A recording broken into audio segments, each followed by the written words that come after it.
Hello, this is Stacy Shiflett, pastor of Calvary Baptist Church of Dundalk, Maryland. As many of you know, our church has been involved in the last few weeks in a dispute with Baltimore County over the fact that we prayerfully and carefully chose to reopen our church during the coronavirus shutdown. We received a cease and desist letter. I protested by tearing it up from the pulpit, and our people supported that action. A few days later, we received a citation from the Department of Permits, Approvals, and Inspections, citing our church for unsafe structures. I have it here in my hand. From the very beginning of this legal dispute, I made two observations, and we are going to demonstrate to you today by taking highlights and clips from the hearing that we had on June the 16th, a quasi-judicial court hearing. We have isolated just a handful of clips from about 2 hours and 15 minutes of conversation and hearing. We have been able to prove the 2 points that I made at the very beginning of this. The first thing I said was this had nothing to do with the coronavirus. This unsafe structures had nothing to do with people being at risk, and we're going to prove that from their own words in this hearing. The second thing that I said from the beginning was that our church was being targeted. Calvary Baptist Church, for some reason, was chosen to be made an example of. There were multiple churches in Baltimore County that reopened before they were supposed to. We're the only church that was targeted, and that's going to be proven in this court hearing. So instead of wasting any more time, I'm going to just let these video clips speak for themselves. In between each clip, I'll just tell you what you're about to see, tell you what you need to listen for and look for, and I want you to watch and listen, and you can draw your own conclusions at the end of this highlight video as to whether or not our church received an unsafe structures fine because we put people in jeopardy, because our church was really unsafe, or was this just a political ploy to try to score some points, to try to make a statement. You watch these video clips and you make your own decision. In this next clip, you're going to hear the Baltimore County attorney with her opening statement, and I quote verbatim. I had to listen to it about 20 times to hear what she said. But this is what she said. We would like to present a clear and present danger and harm from the spread of the COVID-19 virus from individuals closely gathered. So their whole premise for this citation and this court hearing was to prove that there was a clear and present danger from the spread of COVID-19. Obviously, throughout this entire 2 hour and 20 minute hearing, they didn't come close to doing that. But that's just our opinion. You draw your own conclusions. We are here on a citation for violation of Baltimore County executive orders issued specifically to present a clear and present danger of harm from the spread of COVID-19 virus through individuals closely gathered and limit such gatherings to 10 people or fewer indoors, with some limited exceptions. This next clip is the Baltimore County attorney stating that our having more than 10 people present in our 600-seat auditorium constituted conditions that were, in her words, unsanitary and unsafe for the people of Baltimore County. Listen.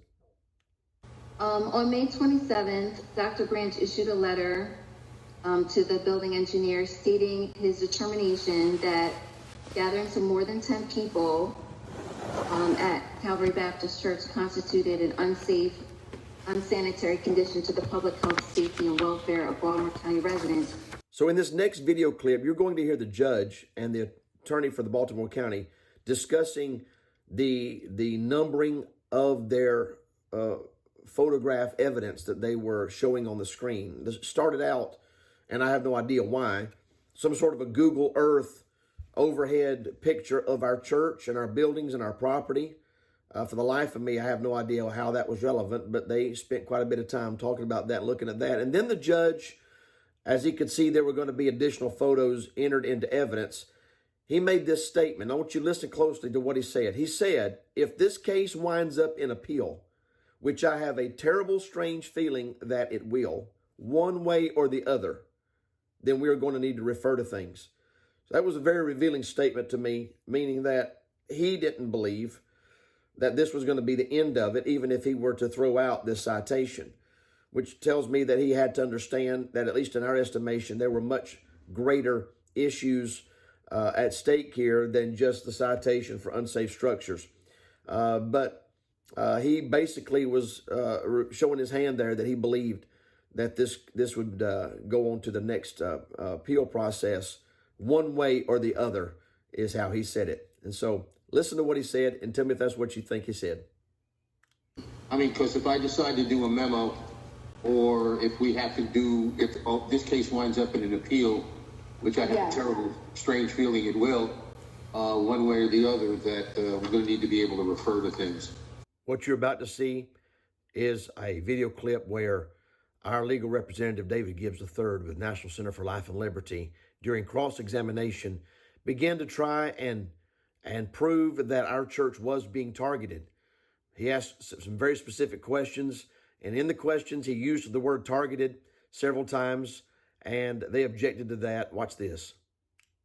I understand. So let me make sure I understand which government officials tasked you with targeting this church. You said the county attorney? And Dr. Branson, the Baltimore County Health Officer. I know there's a number of attorneys. Can I have the name of the county attorney that asked you to go stake out the church? I do not know. Did you get a letter or email, or how do you know the legal counsel was involved? The request came from the health office, Dr. Branch. So the Office of Law and Dr. Branch asked you to go target Calvary Baptist Church on this Sunday, correct? I'm going to object to the use of the word target. I was wondering when you were going to get there.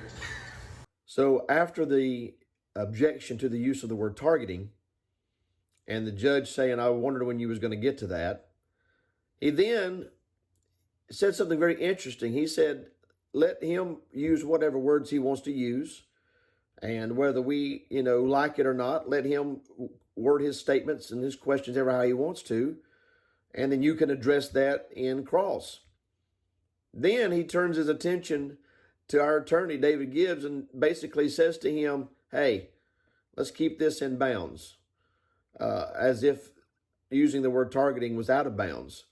So he contradicted his own advice, literally after telling her to let him use whatever words he wanted to use, and he turned around basically and told him he couldn't. And just it showed a little bit of bias, in my opinion. He's trying not to interrupt, but... All right, well, look, counsel is going to phrase his questions the way he wants to phrase his questions. Whether or not you agree with that or whether or not I agree with that is something we're each entitled to. On cross, if you want to go back through that to show other than how he's characterizing it, then certainly you can do that. Counsel, we all know what the issues are essentially. Let's try to keep it within bounds. This next video is interesting in that they actually came and stood in the road and took pictures of our church and witnessed people coming into our church and took pictures of cars in the parking lot on Sunday, May the 24th. This citation is made out on, as you can see here, the 28th. May the 28th. They waited 4 days, almost to the end of business, to write this fine. It became obvious during the hearing that they were notified literally the day before to write this fine, even though they had been sent on a Sunday. So just when we talk about being targeted, it makes no sense that they would wait literally to 2 hours before the county executive's press conference at 5 on the 28th. And in that press conference, he opened up the churches in Baltimore County to 50% capacity. But they waited till 2 hours before that press conference to write this citation. Again, I want you to see this. It is written on the 28th at 3 o'clock. That's when this fine is written. And David's questioning about that. His reason for not giving us the citation on the 24th was because it has to be handwritten, and he wasn't able to do that. Seems strange to me. You were there on the 24th. Why did you not issue the citation on the 24th? Our citations have to be handwritten, and I didn't have the ability to handwrite the citation in the field.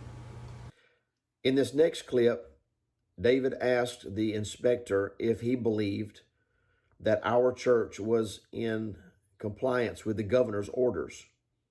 The county attorney objected, but the judge overruled and allowed him to answer the question, said, "If you know." The inspector then stated that he didn't believe we were because he said the governor's orders are that there has to be 10 people or less, which was not true. The governor had already opened up the state and the churches to 50% capacity almost 2 weeks earlier. And so apparently the county inspector didn't even know that we were in compliance with the governor's 50% capacity rule, which I thought was interesting, seeing how he was supposed to be a key witness. In your opinion, was the church in compliance with the governor's mandate? Objection. If you know. You said you were familiar with what they were. I'm going to let him answer if he knows. I believe the governor's order at the time was still with 10 people, and the governor's orders allow the county, the local jurisdictions to impose stricter rate restrictions. In this next video, you will hear an exchange between our attorney and the county inspector, and then the county's attorney objected, the judge overruled. Basically, we were trying to establish whether or not our church had actually been targeted. And I want you to listen to this dialogue, this discussion, and you tell me what you think. How many other churches did you go visit on the 24th? Objection. This exceeds the scope of my direct examination. I'm not sure why it's relevant. Well, he said he was sent by the Office of Law and by the Health Department to visit at least one church. So I guess my question is, were there any other churches you went and visited? I'm going to let him answer whether he personally looked at any other churches, whether other functionaries of the county did or didn't, he would have no knowledge of. Let's leave the question just as to him personally. Go ahead, witness. I did not view any other churches that day. And have you personally issued any other, I guess I'll call it unsafe structure violations to any other church? Not me personally. The Baltimore County attorney asked one of their key witnesses, who was one of the inspectors, where they took these pictures from. He very clearly said, in the parking lot. When we cross-examined, or when David cross-examined him, he asked him if he ever came into the parking lot, and he said no. Nobody seemed to catch that conflict in testimony there. The inspector mentioned that you took out different vantage points. Can you tell us from where you made your observations? I was in the parking lot that observed the rear or the front of the church. It was a larger parking lot. Did you ever go into the church? No, sir. Did you ever go into the parking lot? No, sir. In this next clip, you will hear more cross-examination where we are trying to establish the fact that we were targeted. I think it became abundantly clear throughout the hearing that our church was the only church that received all this attention, had inspectors sent out, had pictures taken of our people coming in and out of the church and cars in the parking lot. Watch this and see what you think. How many churches have you been asked to go out and take pictures of the parking lot? I was asked to go to Calvary Baptist Church on the 24th. Has that happened since then or ahead of then? No. So this was the only church that you went to personally? Me personally, yes. In this next video, you will hear the exchange as David is trying to ascertain why the inspectors were sent out to spy, look, take pictures of our church on the 24th, and yet they had to receive another letter on the 27th from the health department to prompt them to actually write the citation. I guess the question is, if they were inspectors, and they are, and we were in violation of some serious unsafe structures, which they say we were, why did the health department have to keep asking them and pushing them to write this fine? And so the question was, why the letter on the 27th, which was on the screen, you can't read it, but they showed in evidence a letter from the health department basically telling the Department of Inspections that they needed to write a citation. Your Honor, and the only thing I just might want to state an objection, if the site visit was May 24th, I'm not sure the May 27th, at least as he's testifying, I just am curious as to relevance, so I just raised that. Well, I'm going to let you deal with that. I'm going to let both counsel deal with that question. If counsel for the county doesn't raise it, I'm sure you will, and then we'll see where we go with it. So in this next clip, I actually muted my computer and was commenting during the hearing. They had put the letter up from the health department to the inspectors, and in the letter, very clearly, it said some churches have reopened in violation of the county executive's orders. And yet, according to the testimony of these 2 or 3 people that were cross-examined, none of the other churches were visited. None of the other churches got a citation. None of the other churches had inspectors dispatched out to them to see whether or not they were having services and take pictures of their cars and their people. All this was just to refute their objection at the beginning of this thing that we were indeed targeted. It became abundantly clear that we were targeted, seeing as how we were the only church that drew all of this attention. It says some religious facilities in Baltimore County have ignored. It sounds like there was more than one. So far, we're the only one that was inspected. In this next clip, they have now brought in their third witness. They had 2 building inspectors, and now they have a building engineer. Now, this is important that you understand this. Their whole case is that our church presented a clear and present danger to the spread of COVID. None of the 3 witnesses that they brought in had any experience at all in diseases, health, any kind of a level of expertise at all having to do with any kind of a sickness or a virus. Furthermore, none of the 3 witnesses that they interviewed ever, according to their words, stepped foot onto the property. They never came here. They never walked into the church. They never visited or witnessed our sanitation procedures. And yet they were allowed to present their argument and their case. The engineer, for example, is about to say that part of his scope is to make sure that the buildings are, in his words, healthy. Take a listen. The building code, which is Baltimore County Bill 40-15, states that a unsafe or under the building duties and powers of the building engineer is those issues that part of which create a public health, safety, or welfare issue or concern. In this next video clip, this follows several minutes where they mentioned the fact that I had protested the cease and desist order by tearing it up in the pulpit. They mentioned that several times. They even brought up the video clip that is on our my Twitter page, and they showed the video clip in its entirety. We watched it. The volume wasn't working correctly, but you could see it, that they were playing it. This was all admitted as evidence into their case. After they showed the video clip in its entirety, which is about a minute long, talked about it, referred to it multiple times, then David Gibbs now cross-examines this engineer and asks him, why is this video relevant? And oddly enough, he said it wasn't. I don't understand why they showed it, why they referred to it, if it was irrelevant. Watch this. Yes, Mr. Bryan, if I might, how did you become aware of the video where Pastor Shiflett was speaking and protesting the cease and desist letter? I saw it on the news, actually. And did that upset you? Why was the video relevant to your deliberation? It wasn't. In this next video, David is cross-examining this engineer who admitted he never stepped foot on the property.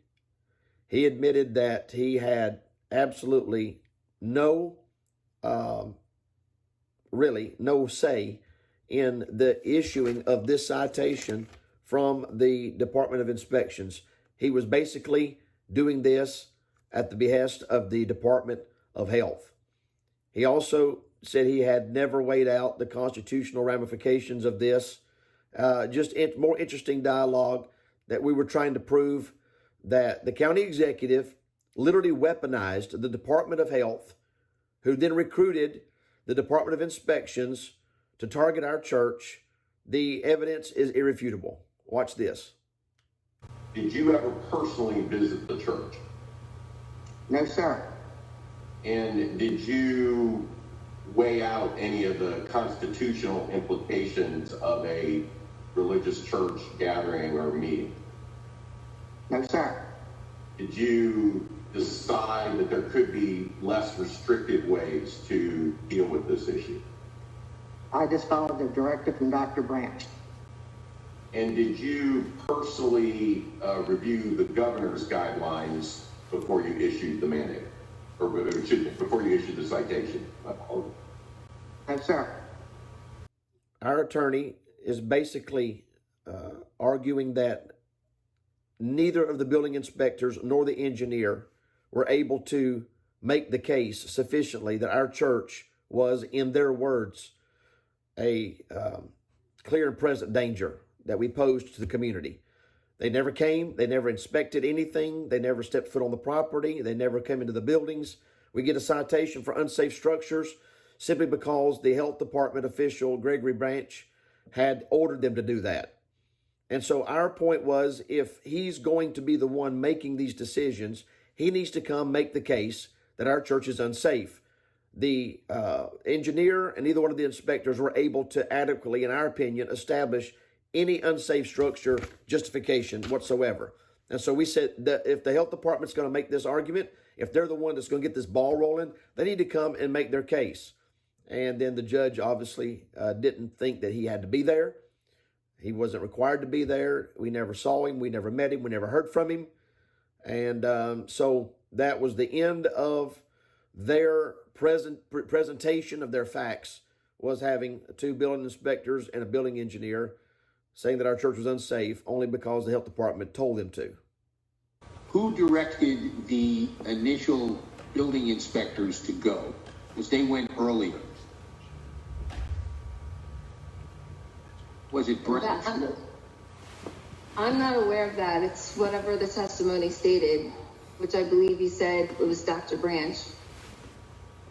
Well, and Your Honor, I'm going to just respectfully, I want to bring this issue up. I think their case has to be dismissed unless Dr. Branch is going to come testify, because a letter he authored led to it. We can't authenticate that it was his letter. He's the health, he's the one that's created the entire violation. And so I'm going to respectfully say if Dr. Branch does not testify, their case fails for lack of evidence. All right. And I'm going to rule based on what we always do in this court, that their regular business records kept in the normal course of business, and I'm going to accept them at that point. Whether or not they are vulnerable or not to comment or cross-examination is an entirely different issue, but I'm going to let them in. In this next video clip, you will hear the judge basically saying that the health department director, Gregory Branch, is pretty much just doing what he's told to do by the county executive. Nobody was able to adequately prove that our church was unsafe. It was only unsafe in that we had more than 10 people in violation of the county executive's mandate. They were not at all able to prove. But in this statement that you're about to hear, the judge says this is not a constitutional court. I'm an administrative judge. It just is disturbing to me. Maybe that's normal. Maybe that's common. Maybe I'm reading too much into it. But it bothers me that a judge sitting on a bench in a court in the United States of America would say in a hearing, this is not a constitutional court, meaning, we don't deal with constitutional issues. Seems to me that every judge in every courtroom would deal with constitutional issues almost on a daily basis. I may be wrong, but our point is that we were definitely pushing the non-constitutional, unconstitutional nature of this citation. And yet here we are being told that we're pretty much in the wrong courtroom if we want to make that argument. Watch this. I'm going to hold my ruling until the, well, not hold my ruling until the end. It's Counsel, Dr. Branch doesn't have to be here. It's long been, and I think I apologize for, we used a local explanation of a garbage can case, something very simplistic, but the same theoretical situation. The issue is not what authority, whether or not he made an independent determination. The question is, was he carrying out an order or a reality that had been instituted by the governor and the county executive? I see those as the issues, and as such, he doesn't have to be here. I will say one thing to you, counsel. This is not normally a constitutional court. I am an administrative law judge. Though I will certainly hear constitutional arguments, they are not generally things that we will rule on, but we'll deal with that when we get to the end of the case. Now, what you're about to see is the bombshell of this hearing. We've gone through the witnesses of 2 inspectors and an engineer that the county brought in to prove that our church was a clear and present danger. They were unable to do that. We then requested that either they bring in the health department officials that was organizing these citations and cease and desist orders, or they throw the whole thing out. They refused to bring the health department in to make their case that our church was a clear and present danger. So they now allow us to bring in our witness. We had one, a gentleman by the name of John Parker, who reached out to me after he saw our video and offered his assistance to write a formal report as a professional industrial hygienist. He offered to come inspect our church, watch our cleaning procedures and protocols. He reviewed everything we had on our website. He put together a very professional report. He offered to come be a witness during this hearing. He came to one of our services, sit through the whole service, watched everything, observed everything, all the cleaning. He gave a couple of suggestions, but for the most part, he was impressed with our procedures and our protocols, and we were thrilled to have him as a third-party objective witness to testify on our behalf that our church was not an unsafe structure. Well, as you're about to see, the county attorney threw a flag immediately, questioning his qualifications, questioning whether or not he had any experience in viruses and diseases. And of course, you can hear me commenting over the hearing. My computer was on, my video was off, and my microphone was off, so nobody was able to see or hear me as I sat there waiting to be called up as a witness myself. But we were just astounded that they had completely shut down Mr. Parker's. They looked at his resume, and we're going to show you the resume. You'll be able to briefly look at his qualifications. More than qualified to do what he did. And they wouldn't allow it. They wouldn't admit it. He didn't get to say a word. He said, thank you. That was it. And then the judge, speaking of the bombshell, he then begins to pretty much establish he has no question whatsoever that our church took every precaution, that we were safe, that we did everything possible, basically just nullifying this whole point that the county was trying to make, that our church presented a clear and present danger.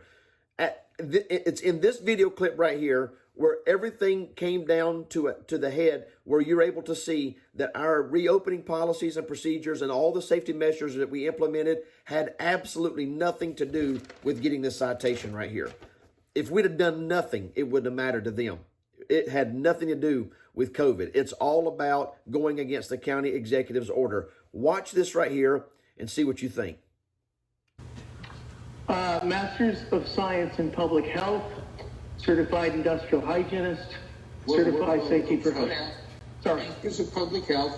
And the second one? Certified Industrial Hygienist. 1 second. And the third. Certified safety professional. Have you done any inspections in regards to communicable diseases? Generally, no. Okay, Although Neither has the since building the engineer. COVID-19 outbreak, we've certainly been involved in that. Okay, based on such thought, I do object to him being named as an expert, and I'm not sure what relevance his testimony would have to this particular More relevant case. than the building engineer. Counsel, I'll hear from you. In the area. Well, I don't even know what he's being being offered as an expert in. Well, he has a master's in public health. All right, look, Mr. Gibbs, what are you offering him specifically as an expert in? Public health, Your Honor, and that the church, he visited the church, he inspected all the procedures. Well, that's testimony. We'll get to that in a second. But you're offering him as an expert, therefore, to be able to give an opinion and all of the accoutrements that come with it. In As an expert in public health. As an industrial hygienist, basically the safety of the building. As I'm starting to see all of this is not an objective inquiry into the steps taken by the church. I would have no problem, and I'm sure the gentleman would confirm that the list of all the different steps is certainly an all-inclusive one. This is not an objective question about whether or not the church took, from an objective, reasonable point of view even, the proper steps to maintain the health and welfare of their congregants. I think they did, as a practical matter. And the question here is, given notice that their actions were contrary to the authority given to the county to set limitations, did they in fact violate the county order, which derived its authority from the state order and not the CDC? So I don't really see that this gentleman adds anything, because I'll tell you frankly, I have no question and no concern or doubt about all of the steps taken by the church. I think they were good steps. I think they were proper steps. But we're still unsafe. I think they did everything that an organization could think of to protect its members. Are y'all hearing this?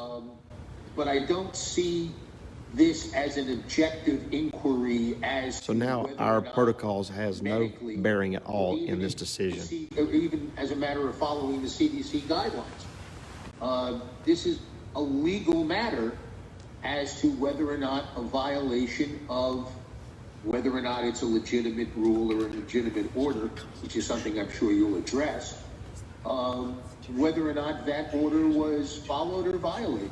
So I'm not going to accept him Oh my goodness. an expert, since I don't see it as relevant to the inquiry that I have to make. After Mr. Parker, the professional hygienist, was dismissed, then they turned their attention to me, activated my camera, my microphone, and I was asked a number of questions by our attorney, David Gibbs III. And then I was turned over to the county attorney for cross-examination. It was interesting to me that basically none of the questions that I was asked had anything to do with this. She asked, one question was, did you provide live stream to your people? Which we always have had live stream. And so I'm not sure what that had to do with the unsafe structure citation that we were in court about. And then the question you're about to hear was, it seemed that she was trying to find out, did we really need 10 people there to do a live stream service, and who were they? I wasn't exactly sure where she was going with this, but it seemed to me the question was irrelevant. You judge for yourself whether or not you think it's a valid question. I see. And so you also mentioned something about providing the services takes almost 10 people. So who all is involved in being able to broadcast the service? In this next video, you're going to see some of the questions that the county attorney asked me.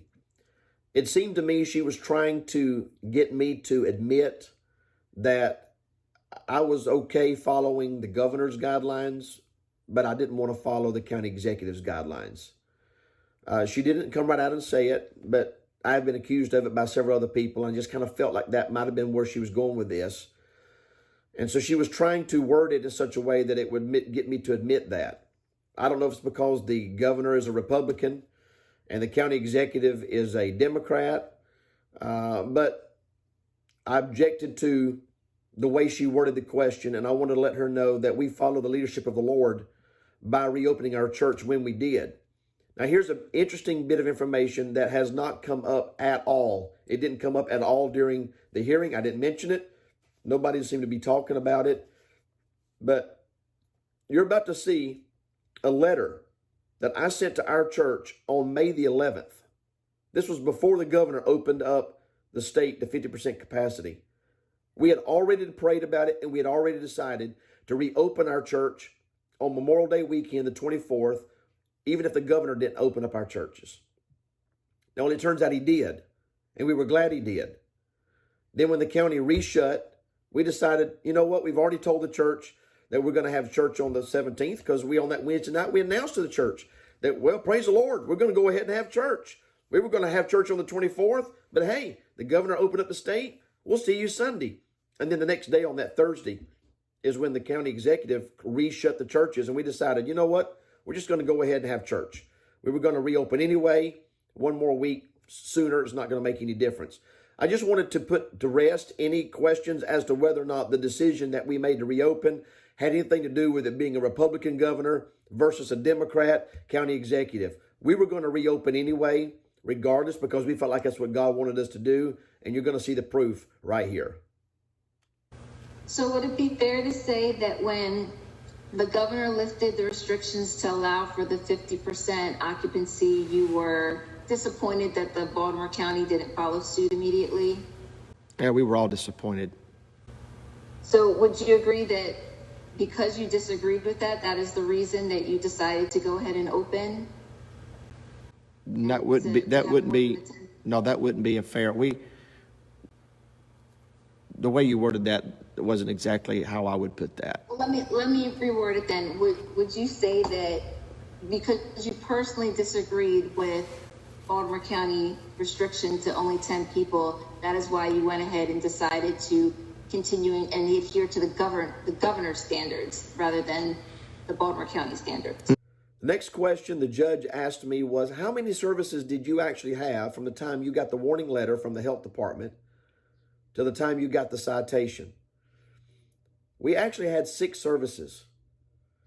I guess one of the reasons why this is important to me is we only received a citation for 1 service. We had 6 services. I said from the beginning, this wasn't about anything other than the county executive just proving a point, making an example out of our church. We had 6 services. We had a number of services after the cease and desist letter, at least 4. From the time we got the cease and desist letter to the time the county opened up the churches to 50% capacity, we had at least 4 services, 2 Wednesday night services and 2 on Sunday the 24th. But we only received 1 citation. Why didn't we get 4? Other states are issuing those churches a citation for every service that they have in violation of their governor's orders or whatever the case might be. It was just abundantly clear to me our church was being singled out and targeted. And I was glad he asked us that, because I wanted to be able to let him know we had several services. We're not even sure which service on the 24th we're being cited for, because we had 2. We had an 11 o'clock service and a 5 p.m. service. Watch this question.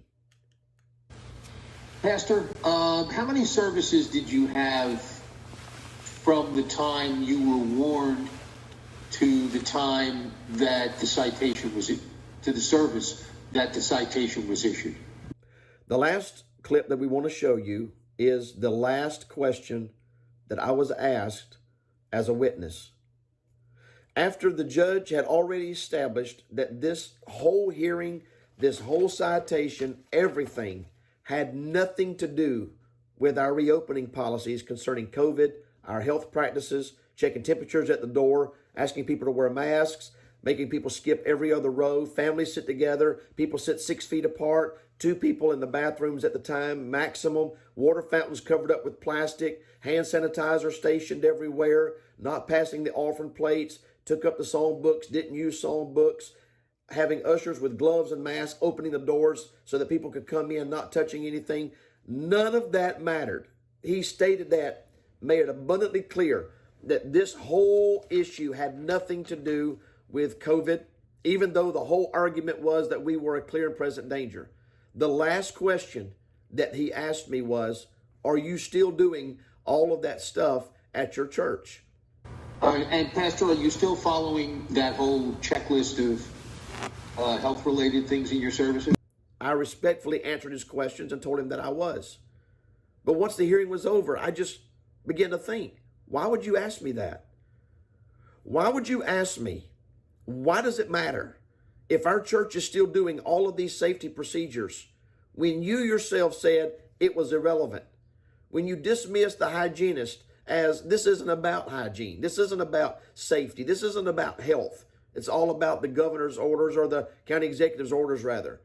And yet, at the end of this hearing, that was the question they wanted to ask me. Are you still doing all that stuff? Well, obviously we were. But again, this was about what we were doing on the 24th. And they didn't care enough about what we were doing on the 24th to even send the inspectors or the engineer into the building or into the parking lot to see for themselves. I want to close with this.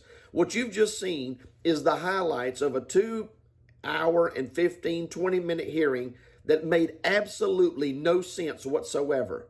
They spent the first 30 or 40 minutes of their arguments showing pictures of cars in the parking lot. We never disputed having church. They spent the first half hour trying to prove to the judge we had church. Of course we had church. Everybody knew we had church. It was live streamed. We told how many people were there. They didn't prove their point. They didn't prove their case that our church was a clear and present danger. They didn't bring up their only key witness. He wasn't in the building. Our very important witness was not allowed to testify. The whole thing, in my opinion, was just a disaster.